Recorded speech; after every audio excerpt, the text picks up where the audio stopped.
Et salut les permabères, est-ce que vous allez bien? Et je le sais, aujourd'hui c'est une belle journée pour vous parce qu'on prend un petit moins 3, moins 4%, mais attention, ne shortez encore une fois pas ça, vous le savez, il faut pas shorter, quand ça corrige, eh bien on va chercher les opportunités d'achat.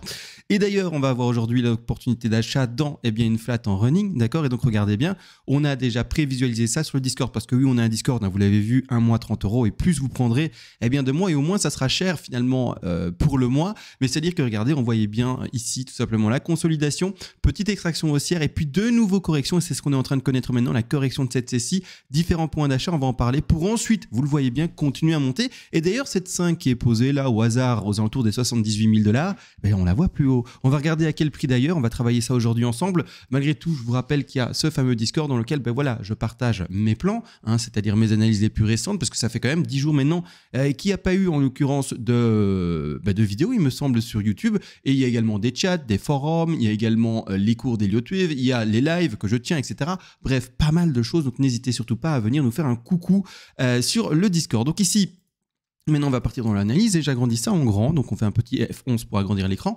Et globalement, on l'attend d'ailleurs pour le moment à 82 000, mais on va le préciser parce que ça, selon ce qu'il nous fait, on va peut-être même voir les objectifs encore plus élevés. On va regarder ça ensemble, ne vous inquiétez pas. Pour le moment, le décompte en lui-même ne change pas. On reste ici sur une 2, une grande 3, une 4 à aller chercher et une dernière 5. J'insiste, la 4 est peut-être déjà trouvée. Malgré tout, de mon côté, je préfère installer ceci et je l'ai installé depuis un petit moment. Vous l'avez vu, je remets sur le Discord pour montrer que c'est pas dû au hasard ou quoi que ce soit.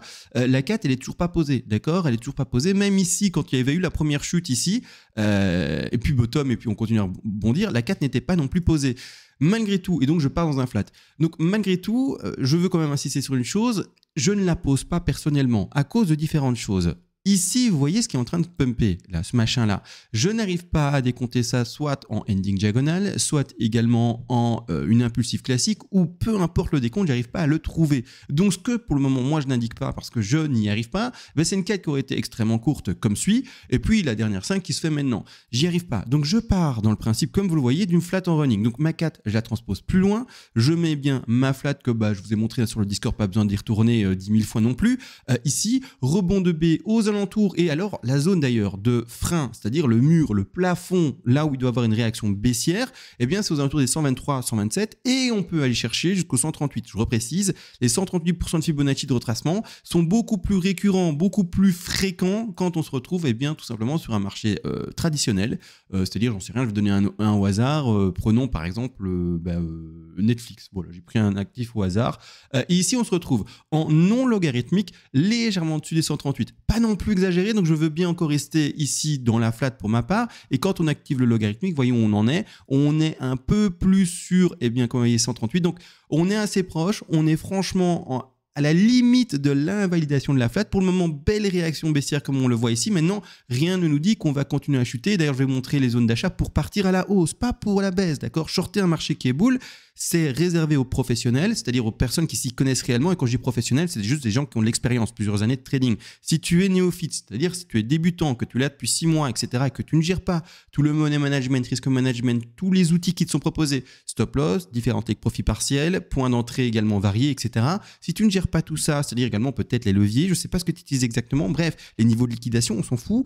Grossièrement, si tu comprends que tu es néophyte, je t'invite surtout pas, d'accord? Et attention, c'est pas de l'investissement, conseil en investissement, c'est vraiment juste du conseil d'une personne qui te parle et qui te dit vraiment, fais attention si tu es néophyte. Si tu es débutant, ne shorte pas un marché qui est haussier, attends les corrections, c'est-à-dire les bougies rouges pour choper le bas de la bougie rouge, en tout cas, faire le mieux que tu puisses pour choper le bas de la bougie rouge, pour ensuite continuer à monter. Donc, c'est-à-dire, ici maintenant, peut-être que ça rebondir avant de toucher la position d'achat. Mais si notre travail ici est bien effectué et que le plan indiqué ici à l'écran devait forcément, pas forcément, pardon, mais en l'occurrence ici se réaliser, on va regarder les niveaux d'achat. Donc ici on a vu la B, 138, pas encore d'invalidation à proprement parler. Je vais retirer le logarithmique ici pour faire les projections baissières. Comme ça, on rentre plus rapidement dans le marché et on ne s'attend pas à une correction plus forte. Quoique dans les time frames, de toute façon, ici, dans lesquels on parle, ça va vraiment se jouer en quelques dollars près. Mais ici, c'est parti. Je mets mon Fibonacci d'extension, bas de A, puis ensuite le top de la B pour le moment. Non confirmé, d'accord, regardez bien. On n'a que très peu corrigé. Précédemment, ça avait très peu corrigé également et c'est pourtant reparti à la hausse. Donc ici, en gros, c'est la dernière chance de la B. Après, si ça continue à pumper, je l'invaliderai et je regarderai ma cata à ce niveau et let's go vers Bah, normalement, les 82 000 $, mais on va en parler dans un instant. Pour le moment, je suis ici dans les plus petites time frames. Les objectifs de ce machin, de cette flat en running ici, sont plus précisément, je mets des petits rectangles verts, parce que non, on ne shorte pas un marché, on va retrouver au contraire les opportunités d'achat. Donc ici, première opportunité d'achat, si j'arrive à articuler les 67 619 $ sur l'index. Je rappelle ici, c'est la pédagogie. J'utilise les Elo12 et le cours du BTC pour expliquer comment on peut apposer avec ces éléments-là un plan de trading. Je n'invite bien sûr pas à faire du copy trading. Encore et toujours, je suis là que pour la pédagogie et montrer l'exercice réel fait de manière consciencieuse, sans pour autant bien sûr inviter, comme je viens de le dire, le copy trading. De cette manière-ci, enfin, eh bien, on pourra retrouver un deuxième palier d'achat dans le contexte d'une running, parce que les objectifs d'une running sont les 61 et les 100. On peut aller chercher dans une flat plus conventionnelle, par exemple en étendue ou en régular, les 123 et les 161,8. Malgré tout, et encore ici, c'est pas une régulière, excusez-moi. Attention, ici on serait plutôt dans une étendue, pardon. Mais malgré tout, dans un marché boule, on va favoriser tout ce qui est position d'achat par rapport à une flat en running. C'est-à-dire qu'en fait, on ne fera que, pour exprimer ce que je suis en train d'exprimer, c'est-à-dire qu'en fait, cette C peut aller jusqu'à 161,8 par exemple. Là, on serait dans une flat en continu. Mais comme on est en bull run, ben maintenant on peut le dire, on est au-dessus du dernier atterrage des 69 000 $. On est à combien d'ailleurs maintenant? Au moment où je vous parle, on est à 70 500 $. Donc ici, je peux en parler avec vous. C'est-à-dire que dans ce contexte-là, qui est très boule, eh bien on va favoriser tout ce qui est chaque fois des plus bas. Le dernier plus bas, il est là, on le voit pas bien, mais il est là. Et à chaque fois, comme je le dis, des plus bas prochains plus haut. Donc ça monte grossièrement, d'accord? Les plus bas sont toujours plus hauts. Et en partant dans cette logique-là, on part sur du flat en running. Et nous avons deux positions d'achat. Et je reprécise ici les alentours des 67 619 $ et également les alentours ici des 63 750 $. Deux positions d'achat d'installer. On rentre par palier. Son stop, on le positionne. Alors logiquement, on le positionnerait, soit vous êtes très agressif, légèrement en dessous du deuxième point d'entrée, soit vous êtes un peu moins agressif, vous allez laisser un peu plus de marge et de mouvement au cours pour aller chercher peut-être un peu plus bas. Et à ce moment-là, votre stop, vous le poserez un tout petit peu en dessous de la A, par exemple, c'est-à-dire le dernier bottom, pour garder cette logique de toujours avoir des plus bas qui sont toujours plus hauts par rapport au pump qui est à venir. De cette façon également, là, on va aller choper ça. Il y a un moment, ce truc, cette 4 va être posée, d'accord? Je précise également, on n'est pas dans la lecture d'avenir. La 4 est peut-être posée là, ok? Et ceux qui se posent la question, la 5 est peut-être posée. Juste, moi, j'arrive pas à compter ça. J'arrive pas à compter ça en 5 vagues. Je l'ai pas. Maintenant, c'est pas grave. On verra comment ça évolue. On aura la réponse une fois que ça aura tout break à la baisse et on sera, je sais pas moi, à 48 000 $.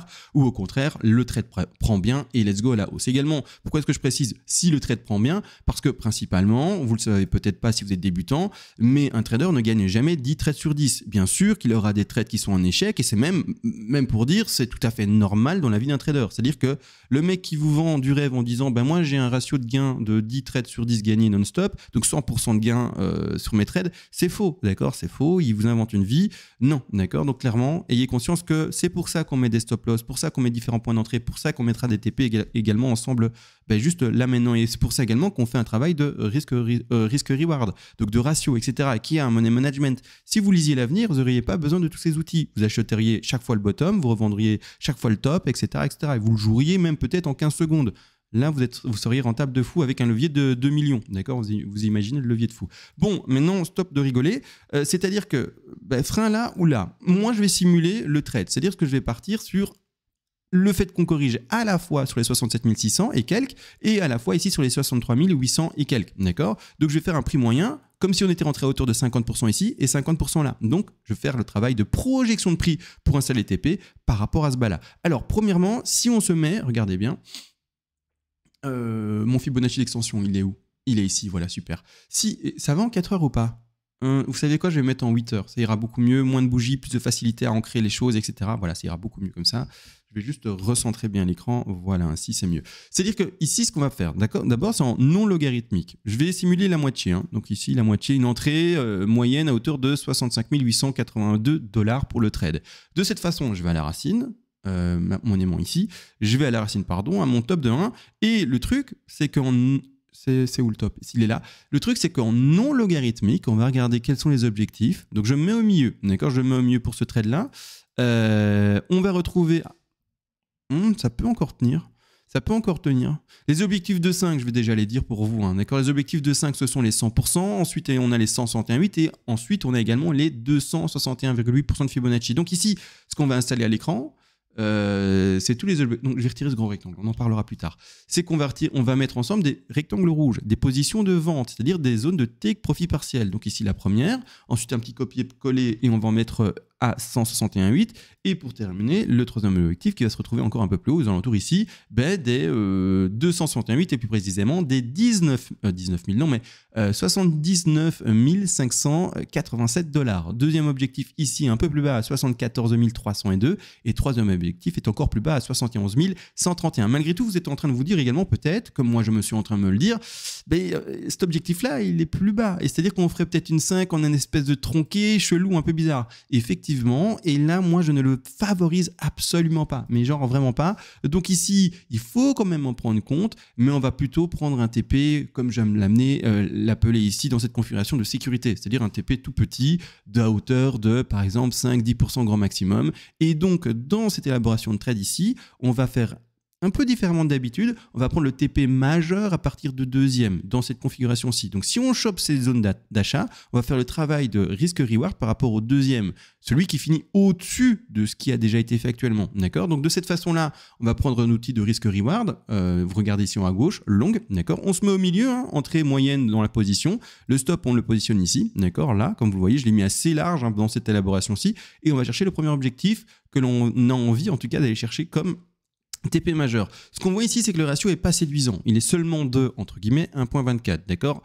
Clairement, c'est pas le meilleur. On préfère voir un ratio de 2, 3, 4, 5, 2 millions, 4 millions, encore une fois, j'exagère. Bon, vous aurez compris, 3, 4, 5, 6, en tout cas, un ratio beaucoup plus grand que 1. Bon, maintenant, est-ce que pour autant ce trade n'est pas à prendre? J'ai envie de vous dire qu'il n'y a aucun souci, d'accord? On est quand même sur un trade supérieur au ratio de 1, donc ça peut se prendre, mais c'est juste pas le meilleur. Ça, en tout cas, il faut en avoir conscience. Vraiment, c'est plus sympa quand on a un ratio de 2, 3, 4 et plus, d'accord, clairement, d'accord.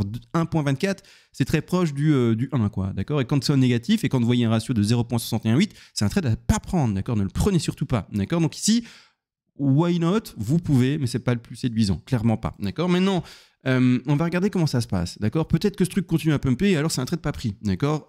C'est comme ça, c'est la vie. Moi, ce que je voulais aussi voir, en fait, par rapport à cela, c'est si jamais, vous voyez ici, si jamais ce bad cat avait été fait, potentiellement, quels auraient été les objectifs premièrement de cette 5 en non logarithmique et ensuite également en logarithmique. Je vais retirer ce trade, d'accord, on en a parlé, etc. Maintenant, on refait du léger plus grand degré, donc on parle plus de la petite flat, des zones d'achat de flat, etc. On va dans d'autres élaborations. D'ailleurs, la flat, je vais la mettre de côté. Attention, je l'annule pas. Attention, moi, je suis là-dedans, etc. Mais je regarde également les autres possibilités qui nous sont potentiellement à voir pour l'évolution du BTC. De cette façon, oui, ok, tout va bien. Je croyais avoir oublié d'appuyer sur le bouton REC, en fait. Donc enregistrement. Je vais sur mon top de 1. Il est où en fait mon top de 1 précis là? Là, ok, super. J'étais un peu gêné.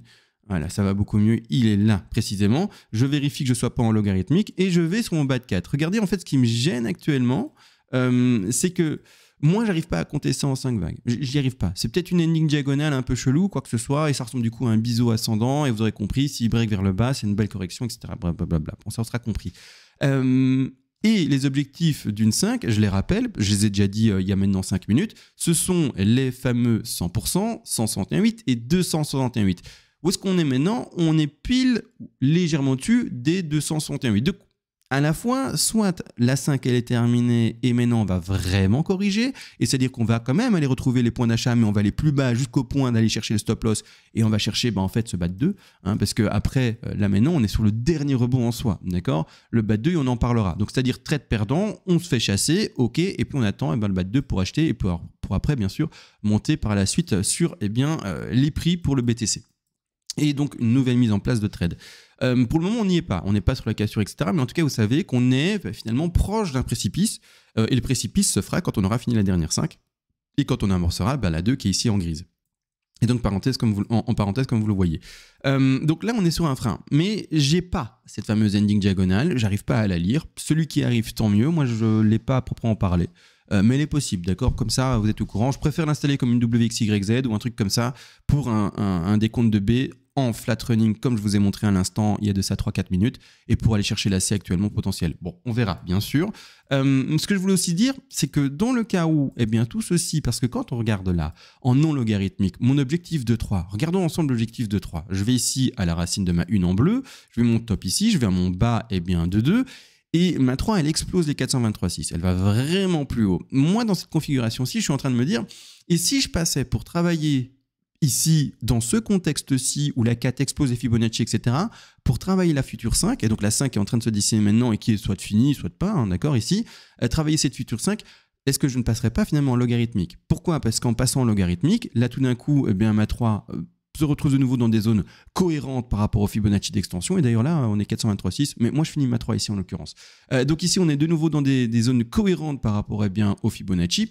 Et si je travaille ça juste déjà par rapport à ce plus bas là, en partant bien, du principe que la 4 en bleu soit finie, quel est l'objectif en logarithmique? Minimum. Alors regardons ça ensemble, et c'est d'où, hein, vous l'avez vu en début de vidéo, les fameux 82 000 $, en tout cas de tête, il me semble que c'était ça. Ce sont les... Attendez, bon... J'allais dire 83 000 en fait. C'est peut-être 89 000, c'est peut-être 82 900 et quelques, hein, mais ouais, bon, arrondissons pardon, à 83 000. Hop, l'objectif des 83 000 ici logarithmique pour les 261,8, d'accord? Parce que vous le voyez, on a les 161 qui sont déjà touchés maintenant, qui sont peut-être le top, hein, peut-être le top de 5. Hein. Mais si au contraire, on continue à pumper, le prochain objectif, c'est bel et bien de monter jusqu'au fameux 83 000 $, ici en, comme vous l'aurez vu, hein, activer logarithmique. Donc, différents objectifs haussiers, un trade qui a été montré en tout cas, mais attention, c'est pour la pédagogie, c'est pas pour le copy trading. Et dans le pire des cas, si on ne va pas chercher nos niveaux d'achat, le niveau de rendez-vous, ce sont les 83 000. Maintenant, si jamais ça écrase plus, trade perdant, c'est pas grave, hein, c'est la vie. Et on va chercher le bas de 2 et on rouvrira un trade haussier. J'ai réfléchi à tout ce que je dois dire également. Si jamais effectivement le décompte en A, B, C est bon, hein, donc là par rapport au trade que j'ai montré, eh bien là c'est nickel, point d'entrée moyen, etc. Et donc on fera un travail également de projection de prix que l'on pourra essayer dans une future vidéo également logarithmique. Donc là, ça nous donnera encore des objectifs supérieurs à 83 000. Bon, pour le moment, on s'enflamme pas. On attend de voir ce que fait le BTC. On va pas tout traiter en une seule unique vidéo parce que la vidéo fait déjà maintenant 17 minutes. Voilà, on fait étape par étape. Je vous donne rendez-vous dans quelques jours ou peut-être demain, je ne sais pas, on verra. Parce que j'ai quand même fait une pause de 8 jours ou 10 jours, il me semble, de vidéos YouTube. D'ailleurs, ceux qui se disent, ouais, c'est un peu long, on veut une mise à jour plus fréquente, etc. N'hésite pas surtout à venir sur le Discord. Ça soutiendra la chaîne. C'est moins d'1 € par jour, donc c'est-à-dire tout simplement c'est moins d'un café par jour, ou même pas un café, c'est au moins 2 € maintenant, je pense. Donc oui, en terrasse, hein, je précise. Hein. Mais donc voilà, donc n'hésite pas, si tu veux voir plus de présence de CMA, je fais des lives, etc. On parle non-stop des Lotwave quasiment finalement toute la semaine, si tu es sur le Discord avec nous. Sur ce, les gars, je vais vous laisser. Toute la suite, c'est pour la prochaine fois, et ciao!